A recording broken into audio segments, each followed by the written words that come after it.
BTN 불교TV 시청자, 불자 여러분 안녕하세요. 정말 쉬운 불교 백문백답 MC 김현입니다. 제가 첫 시간에 정말 떨리고 설렙니다 라고 말씀드렸었는데요. 벌써 5번째 시간입니다. 오늘도 제 곁을 든든히 지켜주실 두 분 모셨습니다. 먼저 홍법사의 신산 스님 나오셨습니다. 안녕하세요. 네, 반갑습니다. 네, 스님. 방송 나간 후에 제 주변에 스님 팬클럽이 생겼어요. 그래요? 네, 정말 생겼습니다. 네. 스님께서 쉽게 재밌는 얘기까지 곁들여서 얘기를 해주시니까 불교 공부가 하나도 어렵지 않다고 다들 얘기하세요. 방송 나간 후에 스님 주변에서는 어떤 얘기 들으셨어요? 방송에 네. 인물이 실제보다 못하다. 예. 물론 농담이겠죠. 네네네. 그런 반응이에요. 네, 아니 제가 모니터로 보기에는 네. 훨씬 멋있어 보이시는 것 같은데. 그럼 실물이 못하다는 얘기를. 그렇게 되나요? 네. 네. 그리고 옆에 또 한국대학생불교연합회 회원이신 김정현 학생 나와주셨습니다. 네, 반갑습니다. 네, 점점 멋있어지고 계시네요. 아유, 과찬이십니다. 네. 스님, 네. 엄친아라고 혹시 들어보셨어요? 글쎄요. 뭐 들어본 거는 갔는데 무슨 뜻인지 잘 모르겠어요. 네, 요즘 젊은이들이 많이 쓰는 말인데요. 네. 엄마, 친구, 아들을 줄임말이라고 합니다. 네. 왜 엄마들이 그러시잖아요. 너는 왜 이렇게 공부도 안 하고 엄마 말도 안 듣고 왜 이렇게 속썩이니? 우리 엄마, 친구, 아들은 전교 1등에 운동도 잘하고 완벽하다고 그렇게 말씀하시잖아요. 그래서 완벽한 사람을 일컬어서 엄친아라고 부른다고 합니다. 우리는 어릴 때 그런 소리 못 들어봤어요. 네, 최근에 생긴 말입니다. 네, 스님. 우리 정윤 학생이 엄친아라는 소문이 있어요? 굉장히 민망하네요. 아마도 주변에서 좀 예쁘게 봐주셔서 그렇게 칭찬을 해주시는 것 같습니다. 그렇습니까? 이렇게 겸손하시고 불심까지 깊으시니까 그런 말 들을 자격 충분하신 것 같습니다. 감사합니다. 네, 오늘은요 초보 불자들이 절에 가서 지켜야 할 기본 예절에 대해서 한번 알아보는 시간을 갖겠습니다. 절에 자주 가시는 분들도 절에서 뭘 먼저 해야 하나, 어떤 거를 해야 하고 어떤 건 하지 말아야 하나 궁금하신 분들이 많으실 텐데요. 스님. 네. 정말 궁금합니다. 네. 절에 가서 가장 먼저 해야 할 일은 무엇인가요?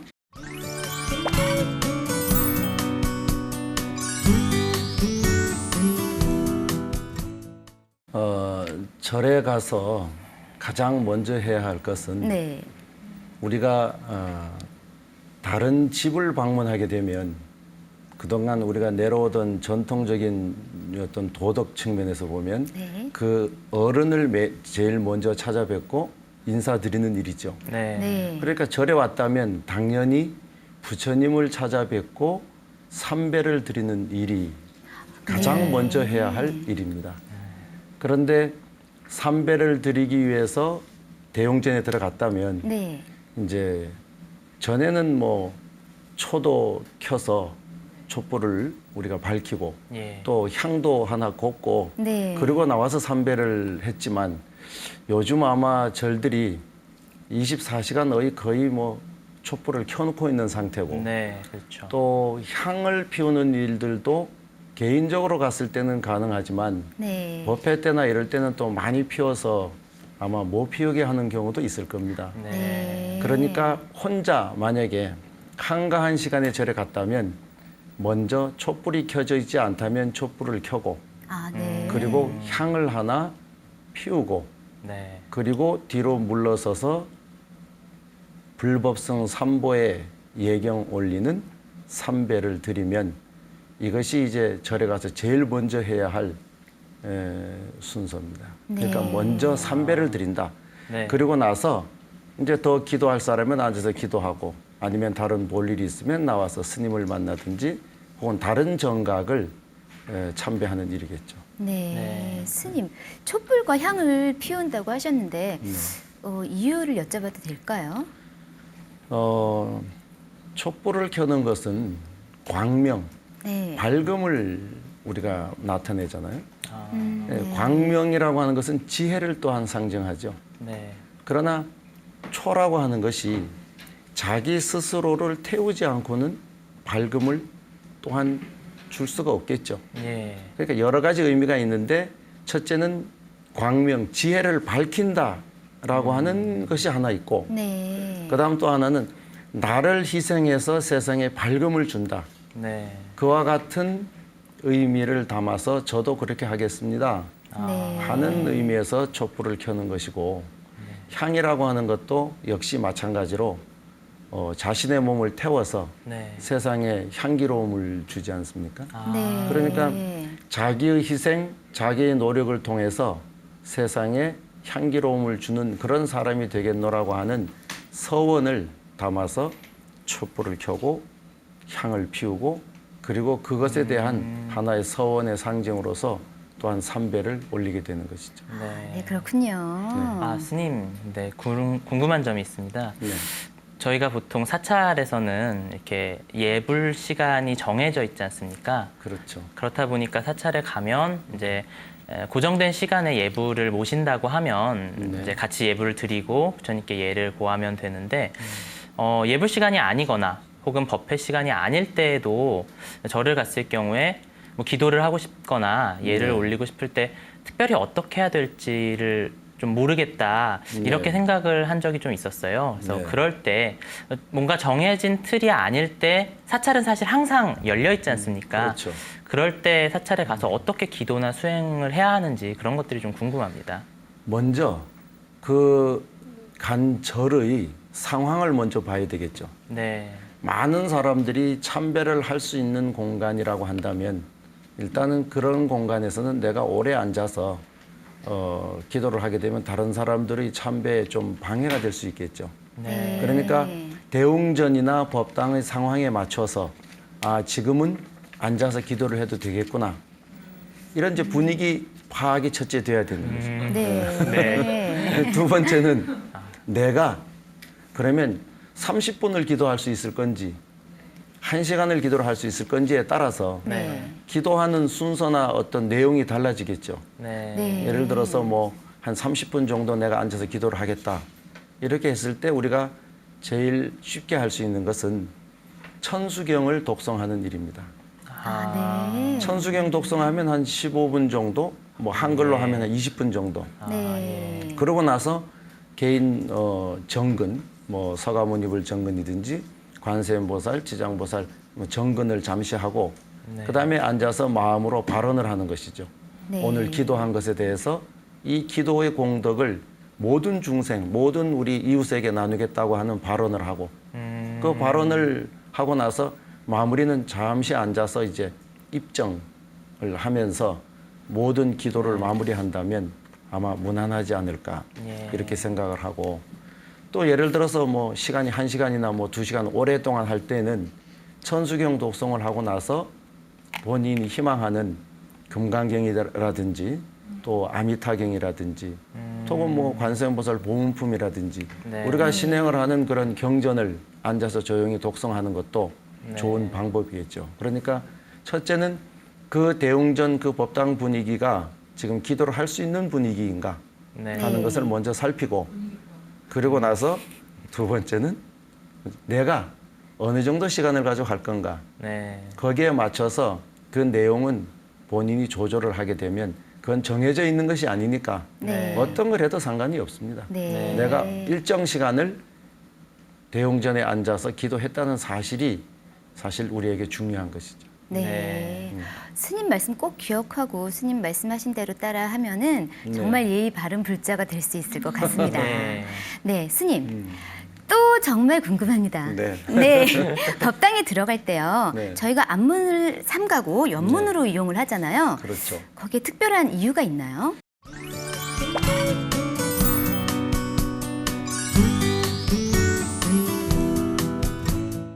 그러니까 대웅전이 아니라 해도 네. 예를 들어서 사회에서의 어떤 큰 관공서라든지 네.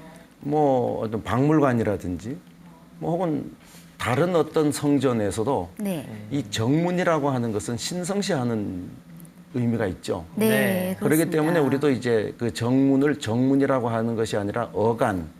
이 어간이라고 하는 것은 이 어자라고 하는 건 임금 어자예요. 아, 그러니까 가장 중요하고 소중한 문이라는 의미죠. 네. 그러니까 이 문은 그 절의 제일 어른 스님, 예를 들어서 뭐 총림이면 방장 스님, 그리고 이제 주지 스님, 네. 그리고 어른 스님들은 이 중앙문을 사용을 해서 출입을 하시지만 네. 나머지 스님들도 중앙문을 사용하지 않는데 네. 네. 신도들은 더더욱이 중앙문을 사용하지 않는 것이 불자의 기본 예절이다. 그렇습니까? 그리고 이제 측면을 이용해서 들어가잖아요. 네. 측면을 이용해서 들어갈 때도 우리가 어느 쪽 문을 향해서 들어가느냐에 따라서 네. 네. 예를 들어 부처님을 기준으로 해서 부처님의 오른쪽 문으로 우리가 들어간다고 할 때는 네. 네. 우리도 역시 오른쪽 발을 먼저 대웅전 안으로 발을 디뎌 넣습니다. 아, 예, 뒷모습을 보이지 않는. 그렇죠. 아, 예. 부처님을 등지지 않는다라는 네. 거죠. 아, 예. 그래서 부처님을 항상 안고 네. 우리는 부처님 품을 항상 그리워하면서 부처님과 등지지 않는 삶을 살겠다는 의미에서 네. 측면을 사용할 때도 그와 같은 예절이 있는 것이에요. 아, 스님 그러면 네. 이렇게 스님께 부처님께 네. 예경을 올리고 나서 대웅전이나 법당에서 나갈 때는 어떻게 해야 되나요? 그렇게 혹시 뒷걸음질을 좀 치면서 나가야지 좀 고민이 된 말씀을 들으니까 네. 고민이 좀 됩니다. 이제 하나를 얘기하니까 이제 두 개를 지금 맞아요. 들어갔으니까 역시 나와야 되겠죠. 네. 나올 때에는 마찬가지로 들어갈 때 모습대로 나온다. 아, 자, 그럼 들어갈 때 네. 예를 들어서 오른쪽에 오른발이 먼저 들어갔다면 예. 나올 때는 오른쪽 문으로 나올 때 왼발이 먼저 나와야 또한 네. 부처님을 등지지 아. 않는 것이죠. 부처님을 돌아서서 나오는 일은 없습니다. 아, 네. 그러니까 우리가 대웅전 들어가고 나면 어떤 사람들이 신발을 돌려놓는 경우가 있습니다. 네. 네. 네. 나갈 때 편하게 네. 나가시라고. 근데 그것은 우리 전통 의식에서는 안 맞는 것이에요. 네. 왜냐하면 항상 부처님을 등지고 나올 수 없기 때문에 네. 신발을 그대로 두는 것이죠. 네. 정말 무심코 저희들이 절에 가서 했던 행동들인데 앞으로 여러분 잘 명심하고 스님 말씀 꼭 기억해 주셔야겠습니다. 네. 여러분들 제가 지금 질문 드리고 옆에 있는 정연 학생도 스님께 이렇게 질문 드렸지만 여러분들 절에 가서 궁금한 점이 있으시면 서슴지 마시고 스님께 여쭤보세요. 그러면 우리 심산 스님처럼 정말 친절하게 설명해 주실 겁니다. 네. 아마 모든 절에 있는 스님들이 준비가 다 돼 있는데 네. 네. 불자들이 묻지를 않는 거예요. 어렵고 조심스러워서 네. 그래요. 물으면 다 친절하게 대답을 해주실 겁니다. 네. 네. 그렇게 불자의 길로 한 걸음 한 걸음 다가서는 거죠, 스님. 그렇죠. 예. 네. 그럼 오늘 배운 내용을 다시 한번 복습해보는 시간을 가질까요, 스님? 네. 심산 스님의 정말 쉬운 불교 한 문장. 그게 뭘까요?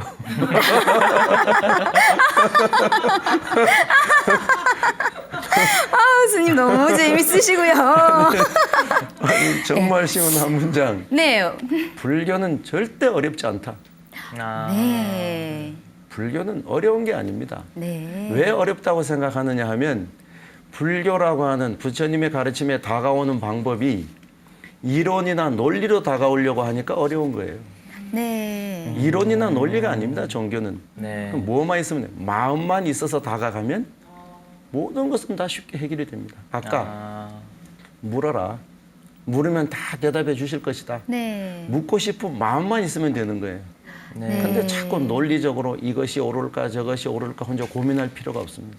그래서 네. 불교는 절대 어려운 게 없다.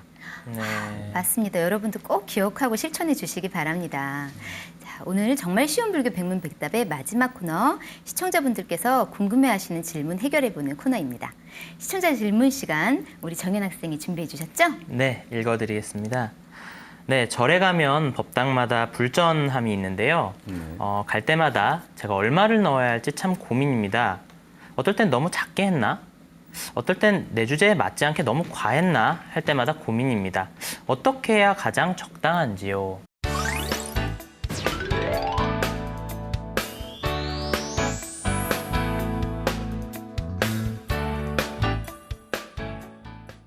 나도 모르겠어요.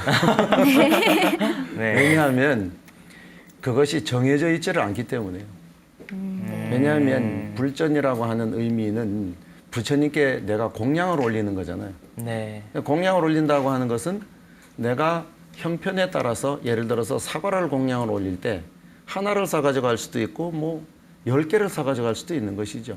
그렇기 때문에 정해져 있는 것이 없는 것처럼 불전으로 공양금을 낸다 이렇게 생각을 하면 네. 1,000원이든 10,000원이든 뭐 요즘은 이제 5만 원 지폐도 있으니까 5만 원이든 수표든 상관이 없죠. 네. 다만 내가 그 불전을 내고 내가 생활하는데 어떤 불편함이 없는 정도라면 좀 여유가 있는 사람은 넉넉하게 내서 불사에 보탬이 되면 좋은 것이고 네. 또 형편이 그렇게 여의치 못하다면 가장 기본적인 어떤 예의 표시로서 뭐 동전도 괜찮고 아. 네, 1,000원도 괜찮고 그것은 정해진 것이 없으니까 앞으로 절대 그것에 어떤 마음의 부담을 가져서는 안 돼요. 아, 네. 자기 형편껏, 여유껏, 네. 마음껏. 네, 불전은 마음이다라는 말씀이 참 마음에 와닿네요. 아까 스님 한 문장 말씀해 주신 것처럼요. 불교는 묻는 것이죠. 무엇이든지 스님께 물어보시면은 기억 속에 아주 잘 남으실 겁니다. 나 스스로에게 당당하고 부처님 앞에 당당하다면 다른 사람을 의식하는 불편한 마음은 가질 필요가 없겠죠. 정말 쉬운 불교 백문백답을 시청해 주시는 불자분들께서도 부처님의 말씀 잘 배우고 익히셔서 나 스스로에게 또 부처님 앞에 당당한 불자가 되셨으면 합니다. 저희 다음 시간에 또 찾아뵙겠습니다. 성불하십시오.